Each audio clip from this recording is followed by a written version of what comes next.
Hello, नमस्ते दोस्तों। मैं हूं आपका दोस्त प्रशांत कुमार। प्रशांत टीचिंग वे में आपका स्वागत है दोस्तों।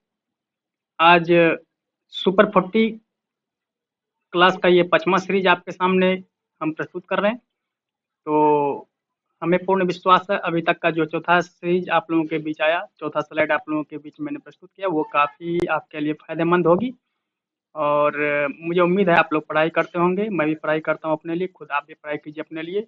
और मुझे पूरी उम्मीद है कि आप लोग अपने लक्ष्य को प्राप्त ज़रूर कीजिएगा और मैं भी अपने लक्ष्य के प्रति काफ़ी अग्रसर हूँ। तो चलिए दोस्तों, आज का पहला क्वेश्चन आपके स्क्रीन पे आएँगे, लेकिन उससे पहले मैं आपको ये बताना चाहूँगा जो हमारे चैनल पे नए हैं, वो सब्सक्राइब कर लीजिएगा और बेल आइकन को बजा दीजिएगा ताकि आने वाले वीडियो की नोटिफ़िकेशन आपको मिलता रहे। तो दोस्तों, अभी तक के क्वेश्चन काफ़ी इंपॉर्टेंट क्वेश्चन मैं डालता हूँ। मैं ऐसा-वैसा क्वेश्चन आपके बीच नहीं डालता हूँ जो आपका समय बर्बाद करे।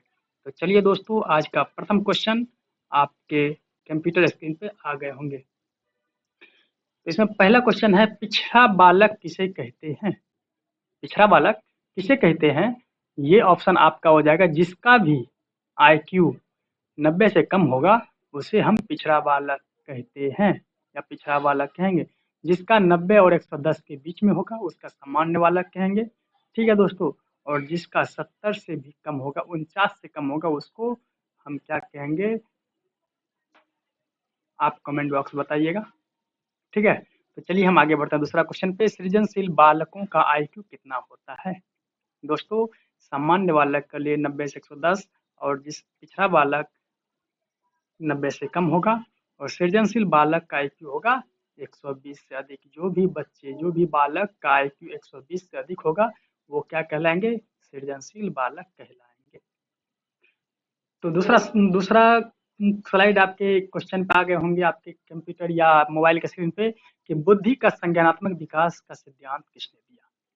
बुद्धि का संज्ञानात्मक विकास। दोस्तों, संज्ञानात्मक विकास का सिद्धांत दिया है पियाजे जी और बुद्धि का संज्ञानात्मक विकास का दिया है गोलमैन साहब। बुद्धि का संज्ञानात्मक विकास का सिद्धांत किसने दिया? गोलमैन साहब। और संज्ञानात्मक विकास किसने दिया? वो दिए थे हमारे जीन पियाजे साहब। बुद्धि का संज्ञानात्मक विकास किसने दिया? गोलमैन साहब। प्राचीन अनुबंधन का प्रथम अध्ययन किसने किया? प्राचीन अनुबंधन का प्रथम अध्ययन किसने किया दोस्तों? ये कहते हैं हमारे पावलोव साहब। प्राचीन अनुबंधन, ठीक है।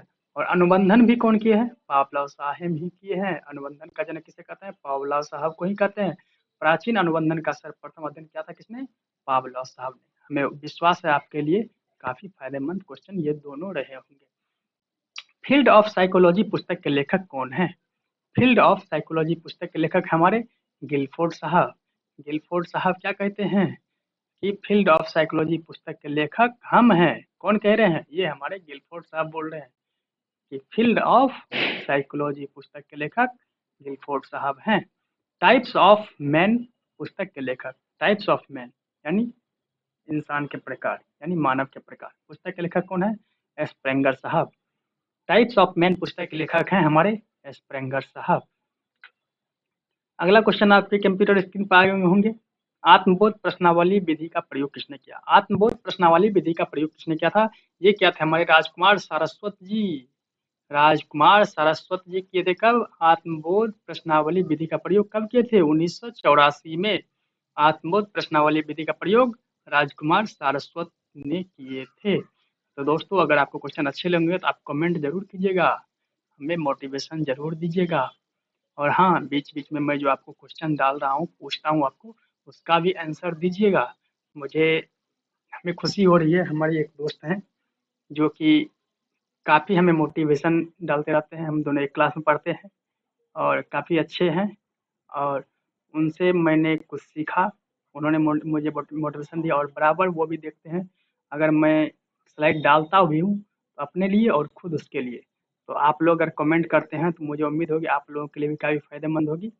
और हमें कमेंट बॉक्स में जो भी क्वेश्चन डालते हैं वो उसका आप ज़रूर बताइएगा कैसा क्वेश्चन था। आप ऑप्शन दिया हुआ रहता है, आप उसको आंसर हमको ज़रूर कमेंट कीजिएगा। तो ठीक है।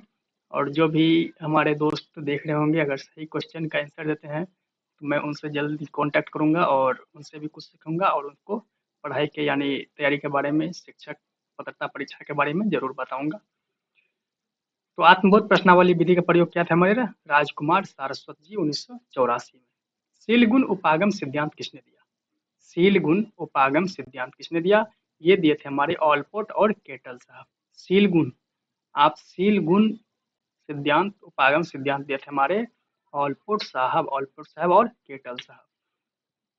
सामाजिक संज्ञानात्मक उपागम का सिद्धांत किसने दिया? सामाजिक संज्ञानात्मक उपागम का सिद्धांत किसने दिया था? अल्बर्ट बंडूरा व वाल्टर साहब। सामाजिक संज्ञानात्मक विकास का सिद्धांत किसने दिया? सामाजिक संज्ञानात्मक उपागम का सिद्धांत किसने दिया? अल्बर्ट बंडूरा और वाल्टर साहब। दोस्तों, मेरी भाषा अभी मैं नया बना रहा हूँ। मैं बार बार आप लोगों से यही रिक्वेस्ट करता हूँ, अगर भाषा में कोई प्रॉब्लम हो आप लोग कंप्यूटर स्क्रीन पे, मोबाइल स्क्रीन पे देखिएगा और मेरी भाषा पे नहीं जाइएगा, और भाषा पे तभी जाइएगा जब आपको अच्छी तरह समझ में आए। बाकी आप देखते जाइए, अपने कॉपी क्वेश्चन पे उसको नोट करते जाइए और पढ़िए। वन लाइनर क्वेश्चन एक ऐसा क्वेश्चन होता है जो आपको कभी भूलने का मौका नहीं देता। सामाजिक संज्ञानात्मक उपागम का सिद्धांत दिया था हमारे अल्बर्ट बंडूरा व वाल्टर साहब। Frames of mind, the theory of multiply, intelligent पुस्तक, ये तीनों जो है दोस्तों, friends of mind, the theory of multiply, intelligent पुस्तक के लेखक, ये तीनों क्वेश्चन जो एक में घुसा हुआ है, इसका लेखक है हार्वर्ड गार्डनर साहब। ठीक है दोस्तों, अच्छी लगी होगी, आगे बढ़ते हैं। शिक्षा की प्रक्रिया पुस्तक के लेखक कौन है? शिक्षा की प्रक्रिया, शिक्षा किस प्रकार देना चाहिए? शिक्षा में बच्चे को, बालक को, बालिका को किस चीज की जरूरत होगी, किस प्रकार उस हम जो पढ़ाई करवाएंगे किस प्रकार, इस पुस्तक का लेखक जो है, शिक्षा की प्रक्रिया पुस्तक के लेखक जेरोम ब्रूनर साहब हैं। कोई भी दो व्यक्ति एक जैसे नहीं हो सकते, किसने कहा था? ये कहा था हमारे फ्रांसिस गाल्टन साहब कि कोई भी दो व्यक्ति एक जैसे नहीं हो सकते। आप देखते होंगे दोस्तों, दुनिया में करोड़ों इंसान है, अरबों इंसान है, लेकिन क्या सबका अंगूठा का निशान जो होता है, थम्स होता है, क्या मिलते हैं? नहीं। तो ये बात तो साफ हो रहा है कि कोई व्यक्ति एक समान नहीं हो सकते, कुछ न कुछ उनका प्रभाव, कुछ न कुछ ना कुछ होगा, उसका एक डिफरेंट जो होता है, बदलाव जो होगा, एक दूसरे के अलग करने का जो सिंबल होगा वो उसमें अवश्य ही होंगे। ये बात सही है, जो मैं जानता हूँ वो आप नहीं जानते होंगे, और जो आप जानते हैं वो मैं भी नहीं जानता हूँ। ये दुनिया की रीत है दोस्तों, हर कोई एक दूसरे के समान नहीं है, सब अपने अपने में क्या है, अपने अपने में सब होशियार है, काबिल है। ठीक है, किसी भी काम करने के लिए अगर मैं जो नहीं कर सकता वो आप कर सकते हैं। तो ये बात किसने कहा था? फ्रांसिस गाल्टन साहब ने। कोई भी दो व्यक्ति जो होगा वो एक जैसे नहीं हो सकते, ये कहा था हमारे फ्रांसिस गाल्टन साहब। वंशानुक्रम व्यक्ति की जन्मजात विशेषताओं का योग है। वंशानुक्रम क्या है? व्यक्ति की जन्मजात विशेषताओं का योग है। ये हमारे कहा थे क्यों? बीएन झा कि वंशानुक्रम क्या है? व्यक्ति की जन्मजात विशेषताओं का योग है। ये हमारे कहे थे बीएन झा साहब। वंशानुक्रम व वातावरण योगफल ना होकर गुणनफल है, किसने कहा था? ये कहा था हमारे वुडवर्थ साहब। दोस्तों, मैं ऐसा भी क्वेश्चन डालता हूँ जो आपको बराबर रिपीट भी हो, और रिपीट मैं इसलिए डालता हूँ ताकि वो क्वेश्चन या तो हमें समझ में नहीं आ रहा है और आप लोग को अगर समझ में आ रहा है, इसलिए डाल रहा हूँ कि ताकि मेरा भी याद हो जाए, आप लोगों को बराबर मिले, तो आप लोगों को भी रिवाइज हो और वो क्वेश्चन आपका क्या बन जाए, पावरफुल वेट, जो कभी भूलने वाली क्वेश्चन ना हो। तो वंशानुक्रम वातावरण योगफल ना होकर गुणनफल है, कि किसने कहा था? वुडवर्थ साहब कहते। बीज कोश की निरंतरता का नियम किसने दिया था? बीज कोश, दोस्तों इसके नाम से ही ये प्रभाव हो रहा है या फिर दिख रहा है कि बीज कोश की निरंतरता का नियम किसने दिया था? बीजमैन साहब दिए थे। मूल शक्तियों पर प्रभाव का प्रतिपादक कौन है? मूल शक्तियों पर प्रभाव का प्रतिपादक कौन है दोस्तों? ये है हमारे थॉर्नडाइक महोदय। स्वदर्पण का सिद्धांत किसने दिया? स्व दर्पण का सिद्धांत किसने दिया दोस्तों? ये हमारे दिए थे फूले साहब। स्व दर्पण का सिद्धांत कौन दिए थे? फूले साहब।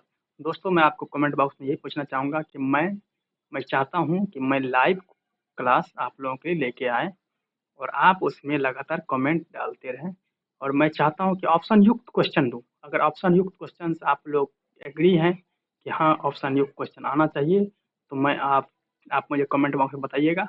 मैं लाइव क्लास आपके लिए जरूर लेकर आएंगे। उससे होगा क्या? आपका भी तैयारी होगी, मेरा भी तैयारी होगी। तो स्वदर्पण सिद्धांत किसने दिया था? ये दिए थे हमारे फूले साहब ने। मनोसामाजिक मनोसामाजिक जीवन अवधि का सिद्धांत किसने दिया? मनोसामाजिक जीवन अवधि का सिद्धांत किसने दिया? ये दिए थे हमारे एरिक्सन साहब। मनोसामाजिक जीवन अवधि का सिद्धांत एरिक्सन साहब दिए थे। अफेजिया किससे संबंधित है? अफेजिया किससे संबंधित है? ये है संबंधित है दोस्तों मौखिक रूप से सीखने की अशक्तता। मौखिक रूप से सीखने की अशक्तता, जिस प्रकार आप देखते होंगे मौखिक रूप से सीखेगा कैसे, जैसे भाषा हम बात करते हैं बहुत, जैसे कि आप बंगाली भाषा बोलते हैं, मैं मिथिला बोलता हूँ, तो इसमें क्या होता है, मुझे जो बंगाली सीखने में क्या होगा, अशक्तता महसूस होगी, क्या होगी, मुझे कठिनाई होगी। तो इससे हम क्या कहेंगे, कोई भी भाषा अगर हम नहीं सीख पा रहे हैं मौखिक, ये तो हमारी मौखिक रूप से अशक्तता है, तो मौखिक रूप से अशक्तता को हम क्या अफेजिया कहते हैं। डिस्थीमिया क्या है? डिस्थीमिया गंभीर तनाव की अवस्था है दोस्तों। डिस्थीमिया क्या है? गंभीर तनाव की अवस्था। रॉबर्ट गेने के अनुसार अधिगम का सबसे उच्च स्तर कौन सा है? रॉबर्ट गेने के अनुसार अधिगम का सबसे उच्च स्तर कौन सा है? समस्या समाधान अधिगम। रॉबर्ट गेने साहब कहते हैं कि हमारे अनुसार क्या है, अधिगम का सबसे उच्च स्तर है समस्या समाधान अधिगम। डमरू पर बंदर का नाचना किस सिद्धांत पर कार्य करता है? दोस्तों ये क्वेश्चन बहुत मस्त है, ये काफी इंपॉर्टेंट क्वेश्चन है। क्या डमरू पर बंदर का नाचना किस सिद्धांत पर कार्य करता है? ये करता है शास्त्रीय अनुबंधन का सिद्धांत पर। दोस्तों आप समझ लीजिए, नाच किस पे होता है? शास्त्र पे। शास्त्रीय संगीत बोलते हैं ना, तो आप ये याद कर लीजिए, शास्त्रीय अनुबंधन। बंदर क्यों नाचता है, किस सिद्धांत पर? शास्त्रीय अनुबंधन के सिद्धांत पर। तो चलिए दोस्तों, आपके सामने आ रहा है आपका जवाब देने वाला क्वेश्चन आपके कंप्यूटर स्क्रीन पे। उससे पहले मैं यही चाहूंगा कि आप अगर लाइक नहीं किया, लाइक कर दीजिएगा। और चलिए हम आपके लिए लेकर आ रहे हैं आपके लिए एक बहुत इंपॉर्टेंट क्वेश्चन, जो आपके सीटेट एग्जाम में पूछा गया है और बहुत अच्छे क्वेश्चन है, ऑप्शन युक्त। कहते हैं निम्न में से कौन सा सीखने के नियम में सम्मिलित नहीं है? तो दोस्तों ये क्वेश्चन आप जरा सोच समझ के दीजिएगा। ये क्वेश्चन जरा सोच समझ के आप दीजिएगा इसका आंसर, कि निम्न में कौन सा सीखने के नियम में सम्मिलित नहीं है? तो आप हमें कमेंट बॉक्स में बताइएगा। ऑप्शन नंबर 1 अभ्यास का नियम, ऑप्शन नंबर 2 तत्परता का नियम, ऑप्शन नंबर 3 खेल का नियम, ऑप्शन नंबर 4 प्रभाव का नियम। तो दोस्तों मैंने एक दो स्लाइड पीछे, एक दो क्लास पीछे मैंने आपको इसका आंसर भी बता चुका था, और मैं फिर बता दे रहा हूँ आपको। मैं इतना तो नहीं बताऊंगा, लेकिन याद रखेगा कि थॉर्नडाइक महोदय दिए थे सीखने के नियम। कौन कौन सा नियम दिए थे? एक गौण नियम, एक मुख्य नियम। तो आप बता सकते हैं मुख्य नियम में कितने नियम थे और गौण नियम में कितने नियम थे। इससे आपका क्वेश्चन सॉल्व हो जाएगा। चलिए इतना मैं हिंट दे दिया हूँ, अब आपके ऊपर डिपेंड करता है कि आप हमें क्वेश्चन का आंसर किस प्रकार देते हैं। आपका क्वेश्चन का कमेंट का आपका आंसर का जवाब, आंसर का इंतजार रहेगा हमें। तो चलिए आगे के स्लाइड पे। रॉबर्ट गेने कहाँ का निवासी था? रॉबर्ट गेने कहाँ का निवासी था? ये था दोस्तों अमेरिका का। दोस्तों बहुत शॉर्ट क्वेश्चन है, बहुत अच्छे हैं और याद कीजिएगा। कहते हैं अल्फ्रेड बिने ने बुद्धि को कितने भागों में बांटा? दोस्तों यहाँ पे गलती हो चुका है। अल्फ्रेड बिने ने बुद्धि को अल्फ्रेड बिने ने बुद्धि को कितने भागों में बांटा? तो अल्फ्रेड बिने ने बुद्धि कितने भागों में बांटा है, ये आपको हमें बताइएगा। यह तीन तीन भागों में बांटा है, मंद बुद्धि, औसत बुद्धि, कुशाग्र बुद्धि। तो आप समझ रहे हैं मंद बुद्धि किसे कहते हैं? जिसका 90 से कम है। औसत बुद्धि किसे कहते हैं? जिसको 90 से 110 के बीच में। कुशाग्र बुद्धि किसे कहते हैं? कुशाग्र बुद्धि कहते हैं दोस्तों जो सबसे नीचे है, कुशाग्र बुद्धि, कुबुद्धि जिसको बोलते हैं। तो 3 स्तर दिया था किसने? 3 भाग में अल्फ्रेड बिने ने बांटा था। आगे का, बुद्धि लब्धि को मापने का सूत्र किसने दिया? दोस्तों बुद्धि लब्धि का वही सूत्र जो मैंने आपको बताया था, मानसिक आयु बटे वास्तविक आयु इंटू 100। मानसिक आयु बटे वास्तविक आयु इंटू 100। तो स्टर्न ने बुद्धि लब्धि के सूत्र को संशोधित किसने किया? स्टर्न जो बुद्धि लब्धि के सूत्र दिए उसको संशोधित किसने किया? टर्मन साहब ने। स्टर्न ने बुद्धि लब्धि का सूत्र दिया, उस पर थोड़ा मंथन संशोधित किसने किया? टर्मन साहब। बुद्धि का विचलन दोस्तों, बुद्धि का विचलन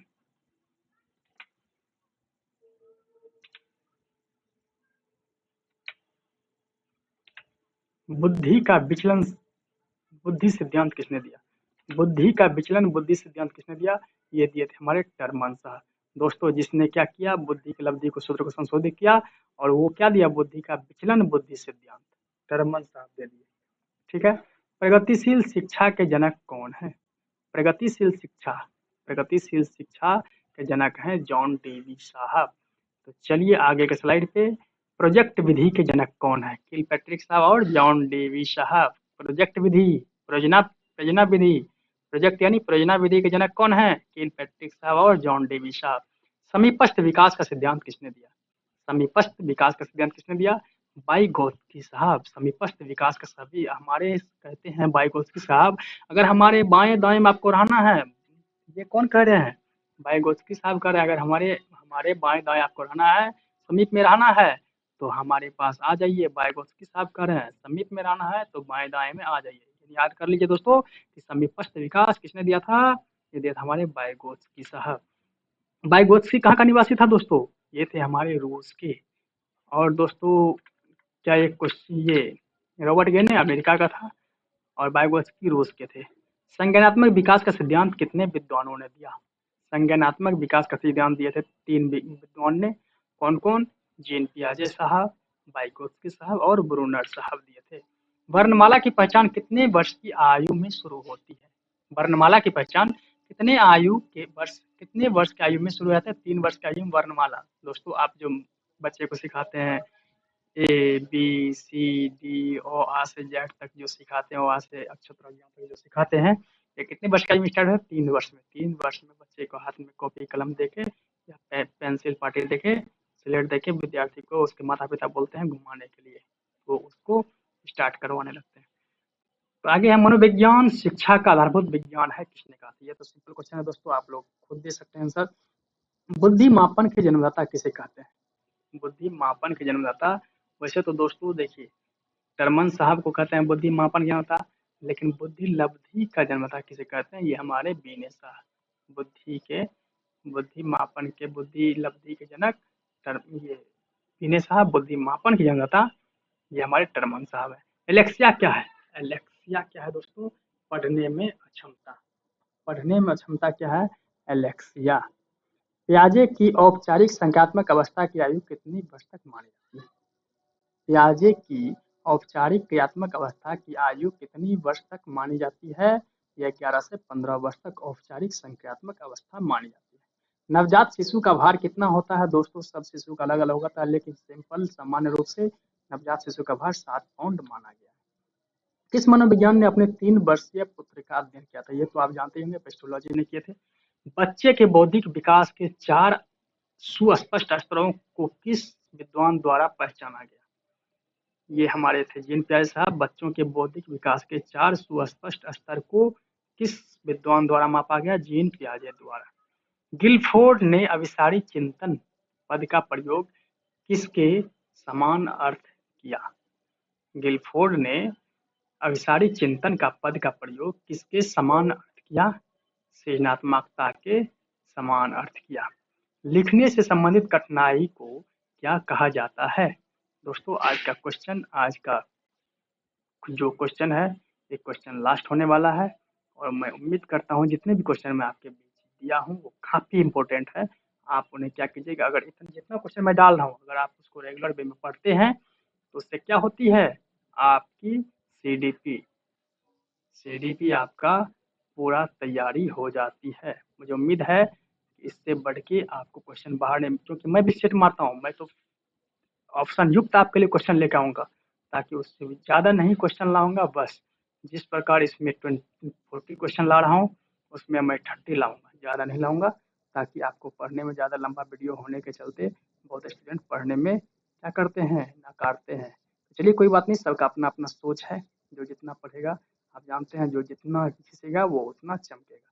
जो पढ़ेगा वही उसका लाभ ले सकता है, चाहे मैं हूँ, चाहे आप हो, चाहे और कोई हो। तो लिखने संबंधित कठिनाई को क्या कहा जाता है? डिस्ग्राफिया कहा जाता है।